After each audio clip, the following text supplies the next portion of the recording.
I what? choose to wear this, I choose to wear that. You and I will That's have why you to... look naked on the street. Do I look naked? Do I really? I don't look naked. You're trying to seduce. No one's trying to seduce me, and I'm not trying to seduce anyone. You shouldn't judge me how I try not to judge you. You are. You've just said who am I trying to seduce? No one. I said I am judging. Well, I don't judge you because I'm above that. Excuse me, go and put on some clothes. How you choose to live how you choose to dress like that, I choose to dress like this. You don't start. It's okay. Don't you dare speak to me like that. No, this is my hometown as well. No, I'm walking. I am walking. No, I can do what I want. That girl's just... I don't mind. Point away. Point away. Because you're not scaring me.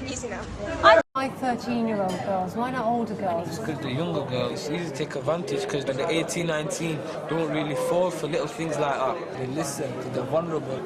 And once you're sucked in, you can't get out. You can never get out. Will people pay more for younger girls? The younger the girl, the more money there is. Yeah, because it says she's a virgin, they get the pleasure of you breaking her virginity. They tie the whore for the guy, really, and the better the pleasure. Yeah, I went to the police 5 times. At least 5 and what times, happened? 5 or 6 times. They just said there's nothing we can do about it. What? There's nothing we can do about it.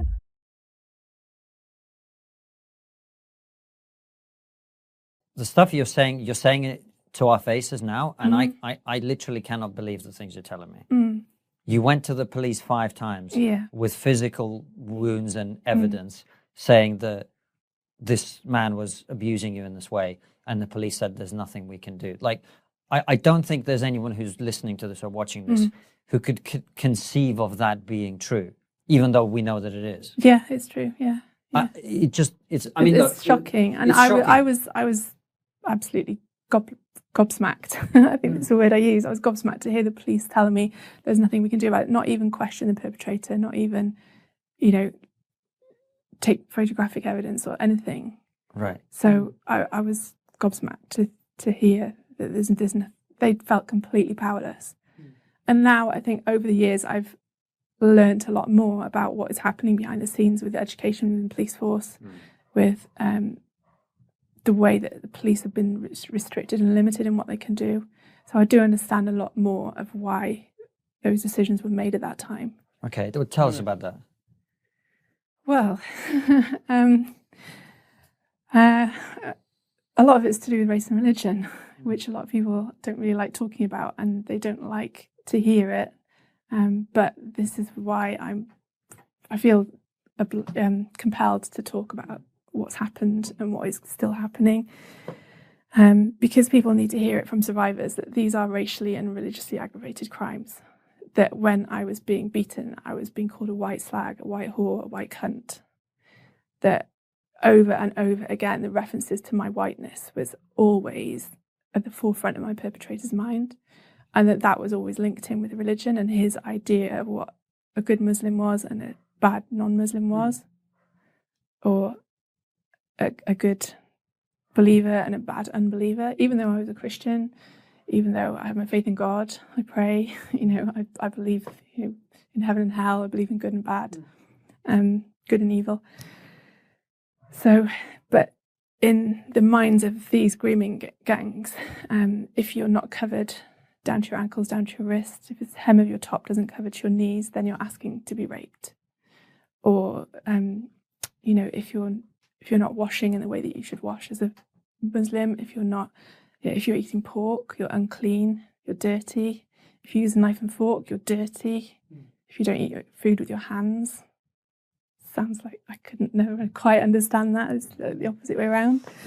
But so there's lots of narratives within these grooming gangs which make hatred of white people a justification for what they're doing. And also scriptural things like, we're allowed to do this, we're permitted to do this to you once you've started your periods. So we can't do it to you. And before you've started your periods, we have to do thighing, which is another type of sexual molestation, which doesn't involve penetration. Okay. What how the police have been trained for a long time is to preserve interracial relations, to not raise any racial hatred, to not accuse people of doing something in the name of religion which could cause anti-Muslim prejudice or anti-Islamic prejudice. So this is the way that police have been trained for a long, long time, years and years and years. So they're looking at it from completely the wrong way around. They're looking at it from the perpetrator's perspective rather than from the victim's perspective, where a victim has been a victim of identity-based violence, where they've been attacked because of their race and they've been attacked because of their religious status, which is a non-Muslim or Christian or Sikh or Hindu or Buddhist or whatever. Whatever it is that the perpetrators feel is the religious justification for that person deserving punishment. No, I think the way that the system has been set up, it has been set up to have protected groups, and white people and non-Muslim people are not a protected group according to these are current police guidelines for hate crimes. So there's certain protected groups like Muslims, immigrants, refugees, Jews. There appear to have been upwards of 250,000 young white girls raped in this century, very largely by Muslim men. And given these girls are usually raped several times a day for years.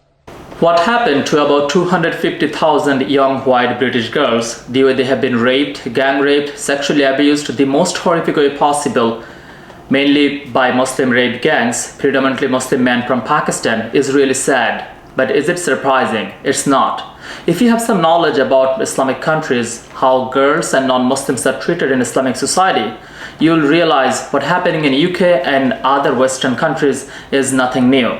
You'll also realize how naive many Westerners are and how the Western world have been poisoned with suicidal empathy.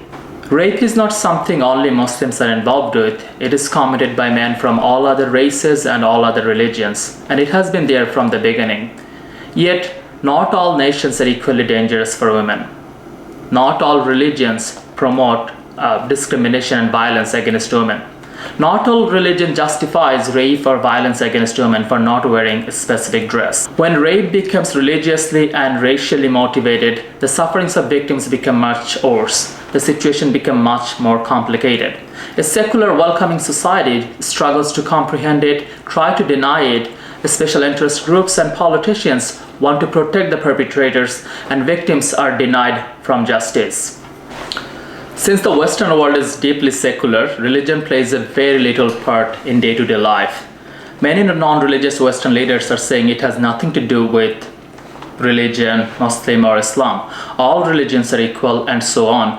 Of course, all the different types of coffees are equal to a person who don't drink coffee.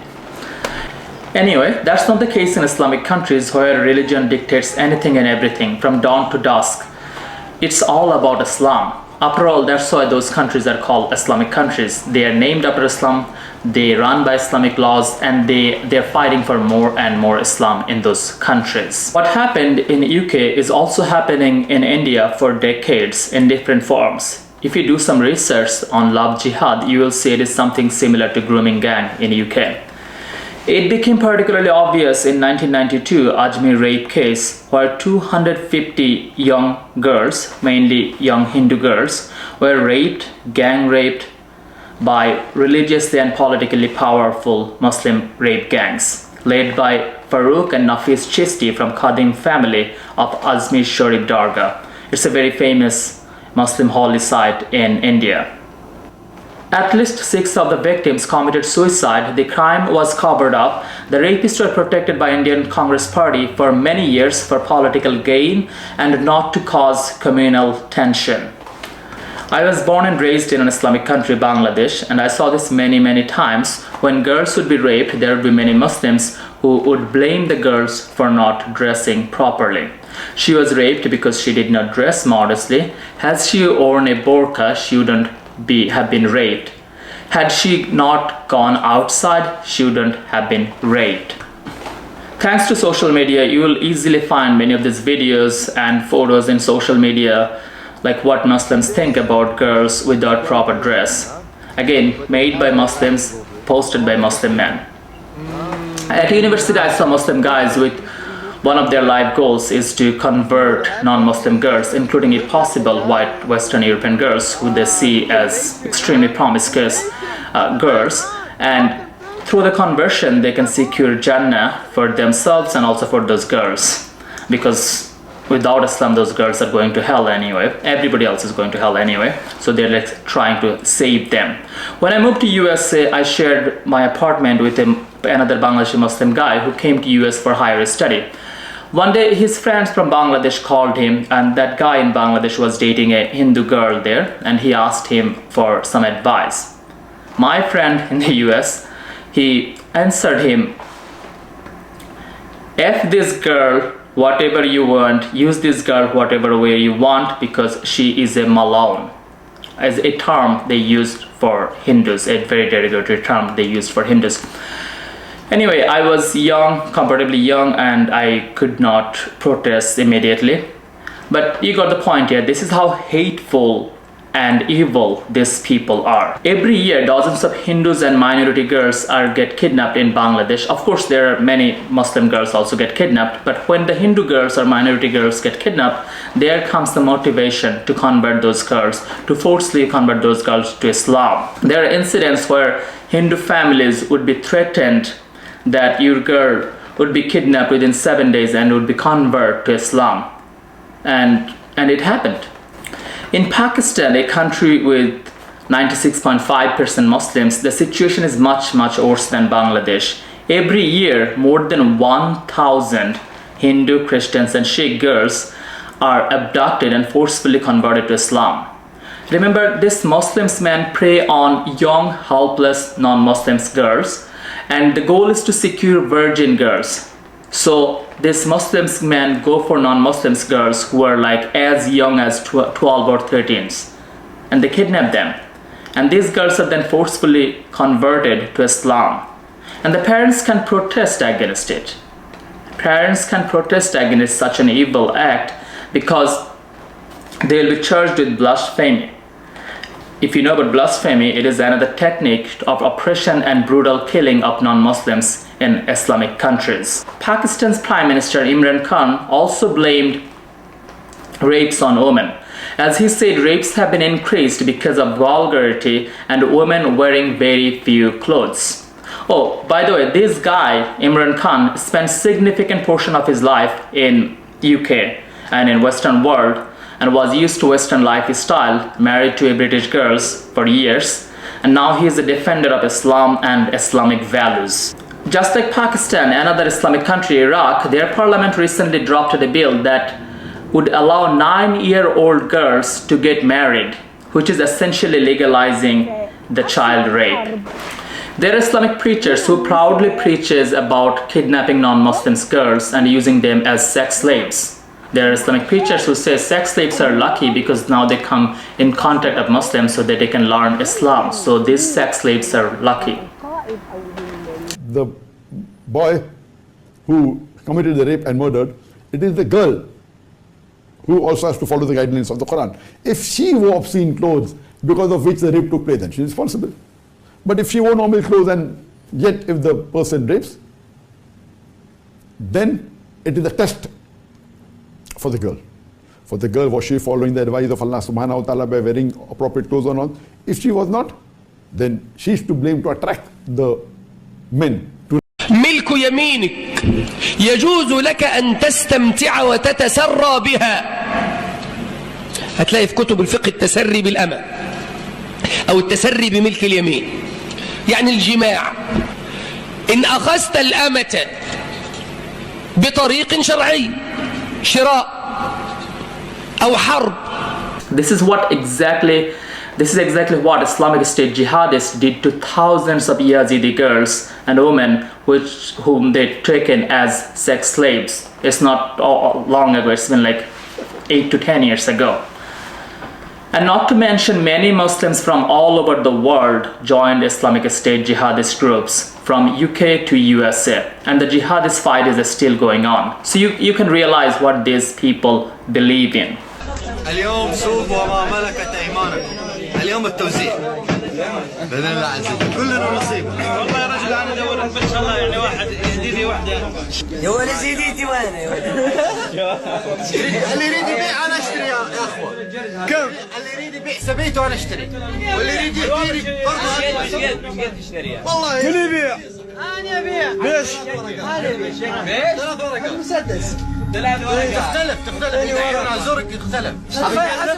قلبها نقو يعني نقو. شلون اخذت شلعه؟ اعطيه ياخذ 2 يصير؟ فاروق ماري. ايوه فاروق ماري. يزيديه سبيه تقدر عليها. ايش تبون؟ اليوم سوق السبايا. اليوم التوزيع باذن الله عز وجل كلنا نصيب. والله يا رجل انا ادور ان شاء الله يعني واحد يزيدي وحده. اليوم سوق السبايا لازم ناخذ. بس ترى من قتلتهم وذبحتهم مع قارب 900 900. المهم من صار الاقتحام على سنجار كنت انت مشارك بالاقتحام. بس How many women, how many children do you think you've raped over the years? لهي الفترة بقيت وياهم تقريبا يقارب تقريبا بال50 بالنسبة لنا كانوا صغار 15 16 ولا كبار تقريبا يقارب فوق 200 كتير. What was going through your mind? Talk to me. Tell me what you're thinking when these girls are screaming for you to stop and you don't, you continue. والله هي حالة ممارسة الجنس، يعني كل شخص ما يقدر ينفصل عن هذا الشيء، يعني هي إرادة قوية. يعني رغم هالشيء قد كانت تمنعني من هذا الشيء، يعني بس مني أخلص وياها، يعني أشوفها تبكي يعني ينكسر قلبي عليها. لو ان قلبك طيب ما تاخذ 3 بنات وتغتصبهن يوميا. صحيح بس هي تعرفين وضع الشاب ويعني لا هذا ما تبرير. انت كنت تستمتع بهذا الشيء. صحيح بس بوقتها كنا مضغوط عليه. You see, these are the people with this mindset, with this hateful mindset, with this hatred against women and girls, hatred against Western culture and values. They're coming to Western countries. They're coming to Western countries, of course, to earn more money or for a better life. So what else are we expecting? This mindset, this hateful ideology is the main reason why most of the Islamic countries are in such chaos and conflicts almost all the time. These are the Muslims who kill girls, punish girls for not wearing hijab, for showing their hair in Islamic countries. How do you expect them to behave in Western countries? In their mind, they're not doing anything wrong. They're just punishing the girls who did not dress properly. Had she dressed properly, she wouldn't face it. Islam and Islamic cultures are fundamentally incompatible and conflicting with Western culture and values.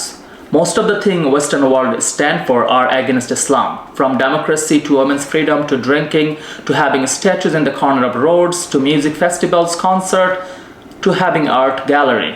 All of these are against Islam. These Muslims from predominantly Islamic countries come to your country for a better life and earn more money, not to preserve your culture and values, which they see as inferior and perverted culture anyway. And they are here to Islamize your society, Islamize your culture, Islamize your country, implement Sharia law, just like the shithole Islamic countries they came from. Any person with common sense can understand what a disaster it would happen if you allow Muslims from Afghanistan, Somalia, Pakistan, Yemen, or Palestine with fundamentally conflicting values and cultures to come to Western countries. Let's not talk about the way the Western world imported millions of Muslims from these countries under the hood of refugees and other humanitarian aid. Any person with common sense can realize that these two fundamentally incompatible and conflicting cultures would never integrate. Rather, because this so-called cultural integration, multiculturalism is happening in the Western world, not in the Islamic countries, in the Western world, many Western countries are becoming war zones like Afghanistan, Somalia, Pakistan, or Syria, or Yemen. But evil politicians and special interest groups do get benefited from it. And that's why whenever you question this, whenever you try to use this common sense, they term it as Islamophobia and shut your mouth off. And that's why this whole term Islamophobia have been introduced there. One of the major mistakes Western society makes is they see hijab, burqa, or niqab as a part of diversity. As if somebody just decided to wear something different. As if somebody just decided to wear a long sleeve shirt instead of short one. As if somebody just decided to wear a black dress instead of a red one. But that's not the case, that's a mistake. But that's not how Muslims see it. What these Westerners don't understand that it's the symbol of modesty in Muslim eyes, not diversity. Hence other dresses are not modest, are improper, obscene, and hence justified to be looked down upon and to be hateful about. And when possible, punish that girl or woman for not wearing the modest dress. That's exactly what happened to these hundreds of thousands of young British girls. If hijab, burqa, or niqab is freedom of choice, freedom of dress, then why Iran, Afghanistan, Somalia, Yemen, and many other Islamic countries spend so much time, resources, and energy to implement Islamic dress code? If it is just freedom of choice, why are they not allowing women to wear whatever they want? Why do these Islamic countries punish women, punish girls, put them in jail, rape or kill them for not following Islamic dress code, for protesting against hijab law? Why do they do that if it is just freedom of dress or freedom of choice? Because it is not. So it is utterly stupid to think that these people who wear or who want their girls or women to be in hijab, burqa, or niqab also like other dresses, particularly Western dresses, which is like fundamentally opposite of those dresses. Islamic preachers preach about this, Muslims strictly follow this dress code, and they import this culture from Islamic countries to the Western countries. But still many Western fools believe that these Muslims also respect the way Western women dress. It's complete nonsense. If they respect the way Western women dress, why are they not allowing this same dress code in their Islamic countries? Why are they not allowing girls to wear Western dresses in their Islamic countries? Why is this one-way freedom system if they respect Western dress? The answer is no, they don't respect it. They're not high in number, so they can't implement the same Islamic ruling system in these Western countries, which by the way they are working towards. There is so much protest, Sharia zone in many Western countries already, and there is already protest for Sharia law in France, UK, Germany. I just told you about the country laws implemented by the many Islamic countries, but once the Muslims leave those Islamic countries and they come to the Western countries, they don't need to follow those laws. They can dress whatever way they want. But what about the family level pressure, or the people or the Muslim women and girls themselves believe this is the superior way of dressing? That is exactly what is happening here. They see it as a superior way of dressing, and everything else is not modest, obscene, hence justified to be raped, justified to be discriminated, and justified to be looked down upon. And that is exactly what is happening in Western societies. They're using Western freedom, Western welcomingness. They're exploiting the system and Islamizing the societies. That is exactly why, by the way, non-Muslims can barely survive in Islamic countries. In almost every Islamic countries, you will see non-Muslim population decrease because they just can't cope up with so much violence and so much hatred against them. So in almost every Islamic countries, non-Muslim population at some point they just disappear. Think about it this way, guys. Saudi Arabia doesn't allow any other religion in Saudi Arabia. It doesn't allow any other religion. It's the largest country both by land and population in the Gulf region, with a population of more than 37 million. It's the year 2025 and Saudi Arabia doesn't allow practicing any other religions because they see other religions as inferior, not equal. They don't see other religion as equal. The Western world sees it. Qatar, Kuwait don't allow promoting other religions. There are some of the richest Islamic countries. And now think about the poor and conflict-prone Islamic countries, where the resources limited and the fighting for resources extreme. You can imagine how non-Muslims are treated in those Islamic countries. It's the same story in almost every Islamic countries, from Afghanistan, Pakistan, Iraq, Iran, Syria, Egypt, Libya, or Mali. No other non-Muslim can survive with these people. Apostasy or leaving Islam is punishable by death. It's year 2025, guys. Still, apostasy or leaving Islam is punishable by death in many Islamic countries. From Maldives, Qatar, Somalia, United Arab Emirates, Yemen, Afghanistan, Pakistan, Saudi Arabia, Iran, or Brunei.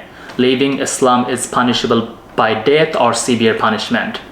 Guys, this is year 2025 and these Muslims are killing people for leaving Islam. Killing people for leaving Islam. Ask any Muslim and they'll give you many reasons why it is justified.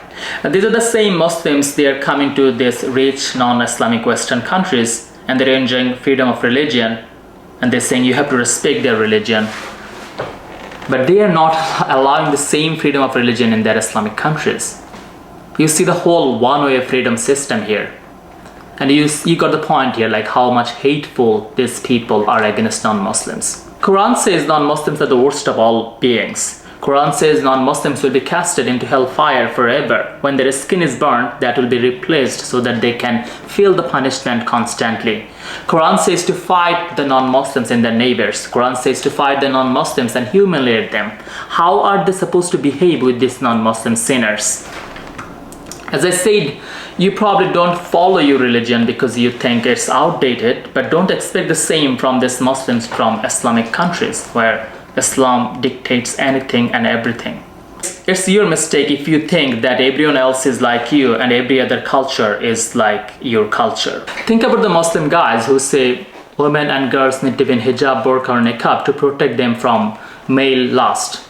So who are these males in Islamic countries like Morocco, Algeria, Pakistan, Afghanistan, Yemen, or Somalia? These are like 97, 99, 100% Muslim countries. Who are these males? These are Muslim males.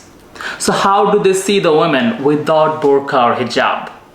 Just ask yourself logically, how do they see those women without hijab or burqa? Now, they say like girls or women need to be in burqa or hijab to protect them from male lust. So why do 5-year-old, 7-year-old girls need to be in hijab or burqa? How do they see those girls? How do they see those kids? Looks like they also feel lust for them, which we call pedophilia. Now, how do they see those non-Muslim girls? How do they see those Christian kids or Jewish kids or non-Muslim kids like 5 years, 7 years or 10 years old girls who are not wearing hijab or burqa? How do they see them? Just ask yourself. So this clearly says these males also feel lustful for those kids, which, as I said, we call pedophilia. Now, we all know Islam imposes a strict Islamic dress code, like wearing hijab, burqa, or niqab. But Islam also prohibits music, drinking, dancing, night clubbing, concerts, music festivals, free mixing of boys and girls. That's why, by the way, so many Islamic terrorist attack, Islamic jihadist attack happens in concerts or music festivals. From Manchester Arena bombing in UK to Moscow concert hall attack to Orlando nightclub shooting. Now you ask yourself how these Muslims see these bar-going, party-loving, short-dressed European or American girls who violates every Islamic restriction, seen as extremely promiscuous and tick all the boxes for a punishment, to be used, abused and exploited. What do you expect? Isn't it so foolish to expect these Muslim males would treat these girls with so much respect? Especially when you allowed millions of Muslims to come to your country just because they wanted to come to your rich country under the hood of refugee or mass immigration. Isn't it so foolish to expect these two fundamentally conflicting cultures would integrate well? And by the way, this cultural integration, multiculturalism is happening in rich Western countries, not in Islamic countries. Those are protected, those are saved for Islam and Muslims only. So these non-Islamic Western countries are soon becoming a conflict zone, becoming a war zone like many Islamic countries. See, in their eyes, they're not doing anything wrong. They're just punishing this animalistic, scantily clad subhuman for their behavior. They're not violating any human rights. Now, they're not overwhelming majority in Western countries, so they can't apply Islamic Sharia law all over the countries. There are many Sharia zones in many Western countries, and they're fighting for Sharia law in many Western countries, from UK, France, Germany, and many other Western countries. But until the Islamic Sharia law is achieved, they can individually ensure the punishment for this animalistic, subhuman behavior for not wearing modestly.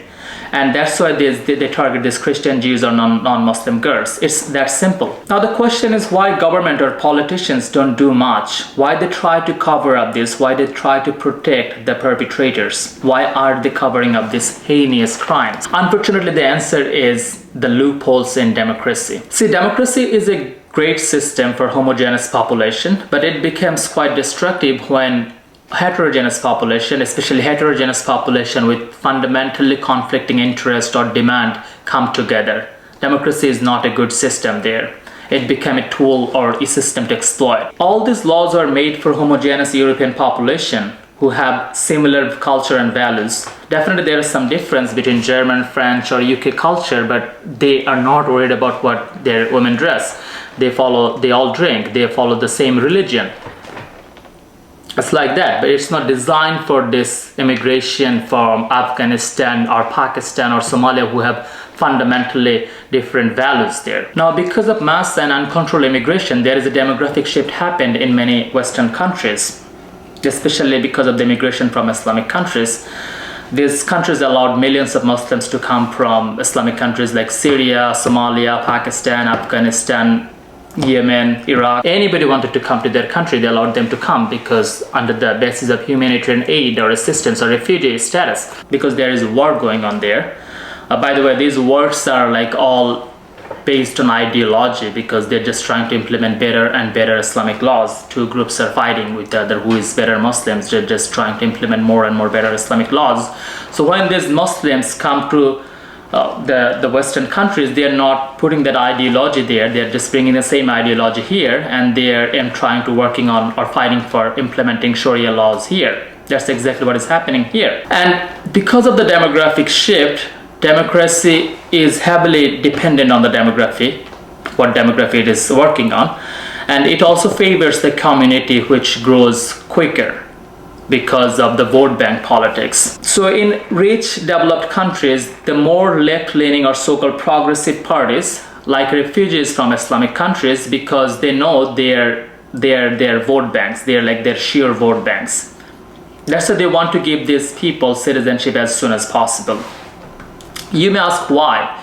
See, usually nationalist parties or conservative parties are against mass immigration from any countries, or of course from Islamic countries. And the nationalist and conservative parties are usually in favor of protecting their country's tradition or values and religion, like be it in Republicans in the USA, BJP in India, or any other parties in any other Western countries. So you can understand like why these refugees or these Islamic migrants, they will favor the left-leaning parties, and the left-leaning parties know it very well. And of course this Islamic society, they see these conservative parties as the biggest obstacle in the way of Islamizing that country which they just arrived in, so they don't vote for those parties. Another thing is, obviously these refugees from Islamic countries or poor Islamic countries, when they come to Western countries, they need to rely a lot on welfare, and these left-leaning progressive parties know it. They know like these people need their help to survive, and in that case they'll vote for them. That's why they support those refugees, and they try to hide these heinous crimes, and they try to import more and more and more. The only way we're going to have a great future in America is if we welcome and embrace immigrants, the dreamers and all of them, because our ultimate goal is to help the dreamers but get a path to citizenship for all 11 million or however many undocumented there are here. In general, immigrants in rich developed countries, they usually favor, in overwhelming majority of them, they favor the left-leaning or more so-called progressive parties, because when the immigrants, any immigrants, when they come to rich developed countries, they come there to stay, they come there to settle down, they come to be there to be permanent. So they obviously support the parties which are more in favor of them, which is the left-leaning or so-called progressive parties who are in favor of mass immigration and countries without border. So you got the point here, and that's why these parties support these immigrants. You may ask, well, there are like so many other Islamic countries, rich Islamic countries who have so much immigrants. For example, Saudi Arabia, UAE, Kuwait, Qatar, they have overwhelming majority of immigrants there. For example, Saudi Arabia has 42% of immigrants in their countries. Qatar has 85 to 90% immigrants. Kuwait has, or UAE has 88% immigrants in a country. But you may ask, well, those rich Islamic countries are also allowing so much immigrants. So what's the problem with Western countries if they allow immigrants? Here is the problem. Those Islamic countries, those rich Islamic countries, they are not giving citizenship to these immigrants. They are not giving citizenship to these non-Muslim immigrants. No way. They are not giving them citizenship. So these immigrants in rich Gulf Islamic countries, they don't have any influence over the government. But that's not what's happening in Western countries. Western countries are allowing immigrants like anybody and everybody. They're allowing refugees, they're allowing Islamic jihadists to come to their countries, and they're giving them citizenship as soon as possible. So these immigrants soon become citizenship, and then they have the influence over the political system. They can change the laws in favor of implementing Islamic Sharia law, Islamic laws. And that is exactly what happened in Sweden, Canada, Germany, France, and part of the USA. So you see the point here, like, these are free countries, this is a democratic system. It has a loophole there, and they are just exploiting that loophole there. And these Muslims are using the laws and freedom, the country's laws and freedom, as a weapon against you. They're using your tolerance to promote their intolerance ideology here. In Islamic countries, you cannot speak against Islam, you cannot debate about Islam, but in your free countries, they're using your freedom of speech to spread their ideology. So you see the whole one-way freedom system here. And it's a losing game, unfortunately. Like if the one-way freedom system, that is like, you cannot promote your ideology, you cannot promote your concept or religion in Islamic countries, but the Muslims are allowed to do the same in Western countries. It's a losing game, and it worked for a long time. Look at the Islamic countries. Like most of the Islamic countries, they almost got rid of their non-Muslim population, and they are now focusing on conquering more places. Now they know that through jihad, it's not possible to conquer these rich Western countries, which are much more powerful than Islamic countries in terms of weapon and ammunition and everything else. So they are coming here, they're infiltrating the system, and they're increasing the population. They're exploding the population. And it's, again, listen to their preachers, they'll talk about it. They're exploding the population, and they'll, of course, change the laws in favor of Islam. That if the Swedish population maintains its negative and the Muslim population maintains, Muslims have, mashallah, the average of what, 5, 6, 7 kids, right? The average, mashallah, that's for secret weapon, I say. That the prediction is, this is the halal secret weapon, guys, huh? So don't nobody take the video and miss it. Halal secret weapon. It's not our fault we have more kids, guys. You want to do whatever you want to do. It's all halal, alhamdulillah. So if the projection continues, I was told by one of the local councillors there that within one generation, it is very likely that this city will almost be half Muslim. Because this city is just not there. The locals are not reproducing. It's not our fault. I mean, it's not, I don't know why they're getting irritated at us. It's not our fault we're having kids, right? So it's not even, so the point is, what's going to happen to the majority? Now, they're using your freedom and tolerance as a weapon against you. And as I said, like being tolerant to an intolerant ideology will eventually disappear the tolerant ones. See, in Islamic countries, you cannot say or you cannot support Israel or Jews, and it may cause death. But look, in Western countries, they're promoting they're supporting Palestine. They're going anti-Israel. They're doing anything and everything. Again, using your freedom, your system, your generosity as a weapon against you. It's all a one-way freedom system. And as I said again and again, it's a losing game unless it is changed. Well, you may see in these rich Western countries, there's still the non-Muslim population or the native population are majority. Then why government care about those Muslim population more than those native population? The thing is, majority is not always the case. Majority is all important, but it's not always what the politicians care about. They also care about which group are more passionate about. The majority of population in Western countries, they are not passionate about it. Because when a group community become passionate, that's a sheer vote bank. You want to ensure them. Because if you don't follow that demand, they may squeeze all of them together. But that's not the case with the majority of population. That's why these Western countries, for example in the UK, they are supporting this Pakistani Muslims gang so much, or the Pakistani Muslim populations so much, because they're very passionate. They don't want to lose them. They need them to win the election. Democracy, as I said, democracy is all about demography. Once you shape the demography in there, you can use democracy in your favor, and you can use democracy to spread the most violent ideology. Anyway, in the final note, Islam and Islamic values are fundamentally incompatible and conflicting with the Western culture and values. I want to repeat that again and again. These Muslims are here to get a better life because their countries are chaotic and mostly shithole countries, and it happened because of their hateful Islamic system. And because they hate Western culture and values, and only Islamic values are ideal to them, they are working on turning it into Islamic society. They are working on implementing Islamic system. They are working on implementing Islamic Sharia law. These are all part of Islamization. Wake up and try to understand the severity of it. Don't turn your country into Afghanistan, Pakistan, Somalia, Syria, Iran, Iraq. Westerners must need to wake up to protect the future of their kids, to protect the future of their daughters, to protect the future of their countries, their cultures, and everything their ancestors fought for centuries. It's already late for many Western countries, but it's going to be too late soon. Mass deportation of the people who have no desire to integrate and hate Western culture and values is a must. And the sooner it is done, the better it is. And the ideology that conflict with the Western freedom or Western way of life must be banned in Western countries.